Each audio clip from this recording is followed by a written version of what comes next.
buenas. Somos un grupo de alumnos que estamos haciendo una entrevista a don Guillermo Herrera, antiguo director del Instituto Plaza de la Cruz y profesor de Historia. Y estamos haciendo una investigación sobre el muro que había aquí en este instituto. Lo primero queríamos saber si nos podría contar cuándo se hizo y por qué. Bueno, pues este muro que había en el instituto se construyó por motivos políticos ideológicos y por lo tanto, y además después de una guerra, después de la Guerra Civil Española. Por lo tanto tiene gran similitud con el muro que se construyó en Berlín en su momento, después de la Segunda Guerra Mundial, y que también se hace por motivos ideológicos, de otro tipo. Allí se trataba de separar el mundo de la Europa, digamos, de influencia comunista, de la Europa occidental y de influencia más capitalista. Este muro, como os digo, se construyó después en la construcción del centro. Cuando el general Franco gana la guerra, una de las primeras disposiciones que toma en materia educativa es la obligación de que los centros de enseñanza media de toda España separen a los chicos y las chicas. Es decir, prohíbe la coeducación. Era una pretensión del mundo conservador y católico de la época, que no veía con buenos ojos que chicos y chicas se educaran. Entonces, en el año 39 se crean dos institutos, lo que había sido un instituto único desde 1842 para toda Navarra, igual que la Alemania única, pues por estas razones, repito, de carácter político y después de la guerra, pues ordenan que se separe en dos centros, uno masculino y otro femenino. Como fue necesario construir un nuevo edificio para albergar estos centros, pues se construyó en el que ahora estamos, el Instituto Plaza de la Cruz de Pamplona, y donde se dividió todas sus dependencias exactamente en dos partes, la masculina y la femenina, y además perfectamente separados y con medidas que impedían la relación entre los dos institutos, ¿no? Tenían claustros diferentes, profesores diferentes, limpiadoras diferentes, etc. Entonces no había laboratorios distintos, todo absolutamente separado. Se entraba por una puerta, entraban los alumnos, por otra puerta en el lado contrario del edificio entraban los alumnos, y el patio, que podía ser común, porque estaban juntos en la misma manzana, pues se empezó a dividir. Al principio se dividió con un seto vegetal, después se dividió más tarde con un pequeño murete con una alambrada encima, y como parecía que a las autoridades del momento les seguía pareciendo que era poca la separación o división, pues mandaron elevar el muro considerablemente para que no se pudieran mirar encima del mismo los alumnos y alumnas, que se miraban, por cierto, desde el piso primero y segundo, perfectamente.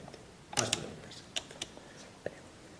Bueno, lo segundo, me gustaría saber si las actividades y los horarios eran los mismos en los institutos y si alguna vez se llegó a realizar algún proyecto en común entre ambos. Bueno, el único espacio que era común a los dos centros era el salón de actos. Ese era común, aunque era obligatorio que en algún acto en común los chicos se sentaran en un lado y las chicas en otro.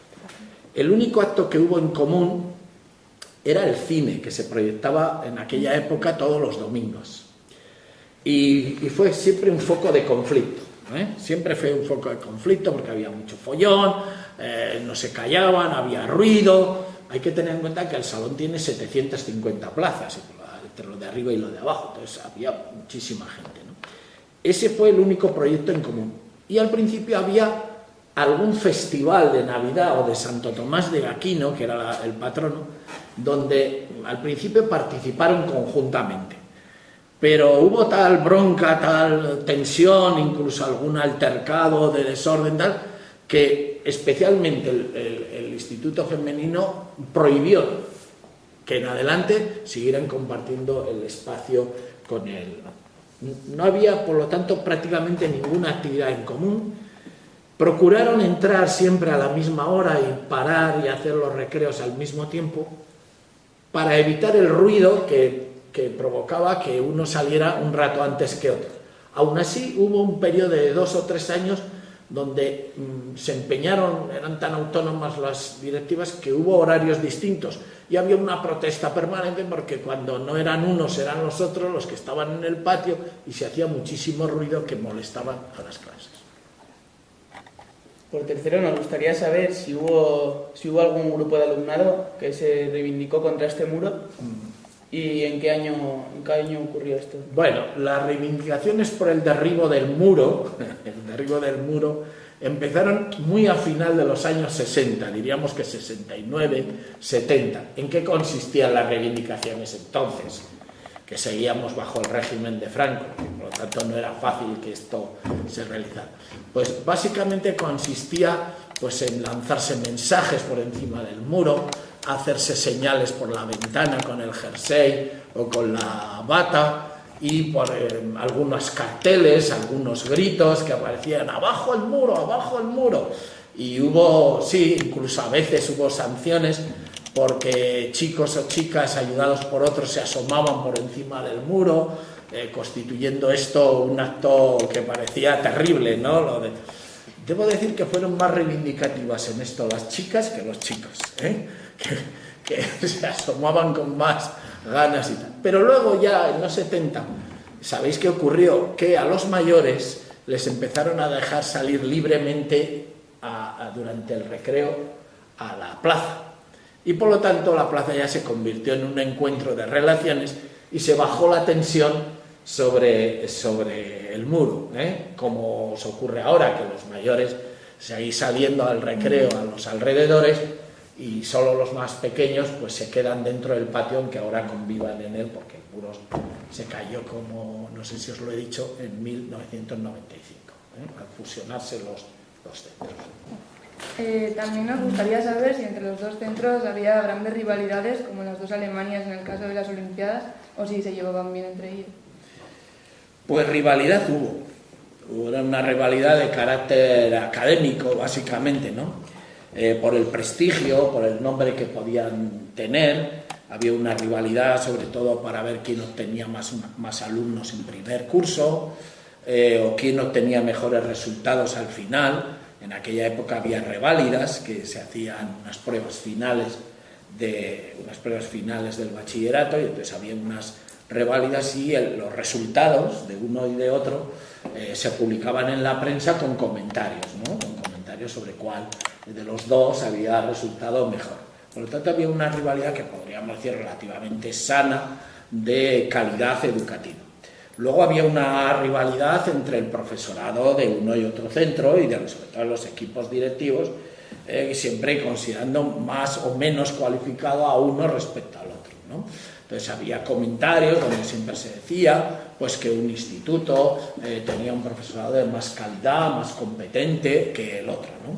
Y estas pequeñas rencillas pues, tenían alguna trascendencia, ¿no?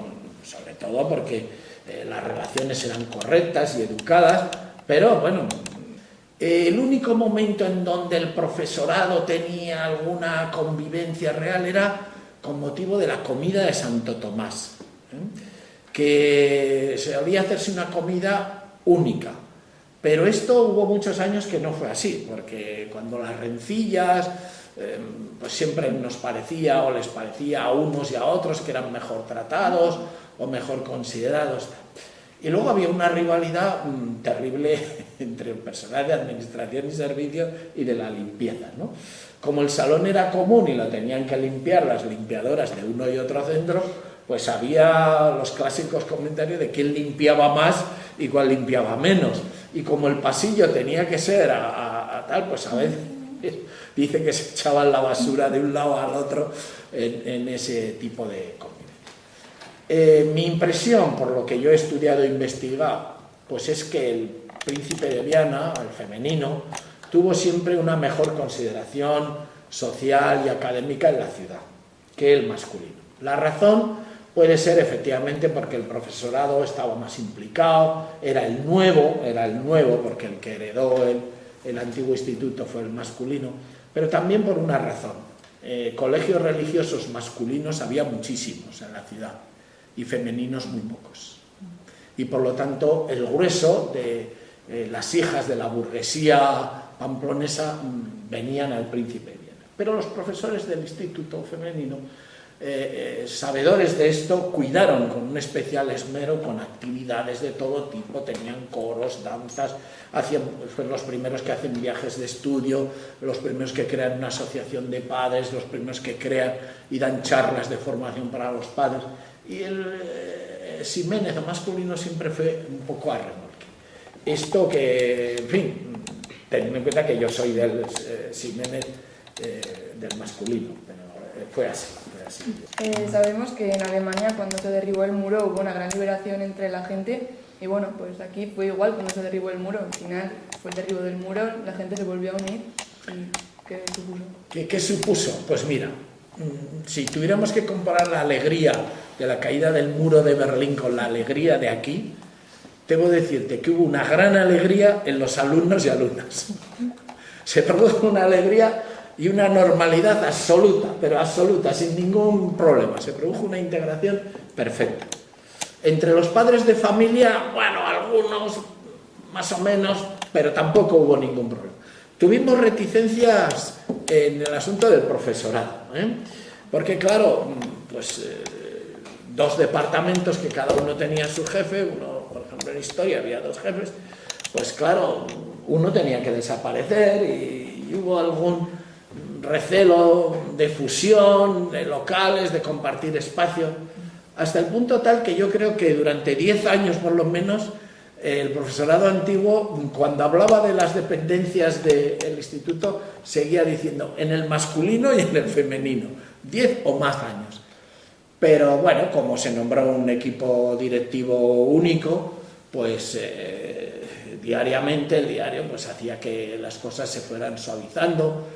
Celebramos además en ese mismo momento el 150 aniversario del centro, este folleto que os he dejado aquí con los datos básicos, pues así lo recogen, se hizo una exposición y un montón de actos en común y por lo tanto, pues bueno, poco a poco yo creo que el centro ganó en prestigio, ganó en fuerza y durante varios años este fue un centro muy potente, hasta el punto tal que tuvimos que tener 14 grupos de enseñanza fuera de aquí, porque no cabían, ¿no? En un antiguo colegio que había en la Milagrosa José Vilá, íbamos a tener 14 grupos de alumnos y alumnas allí.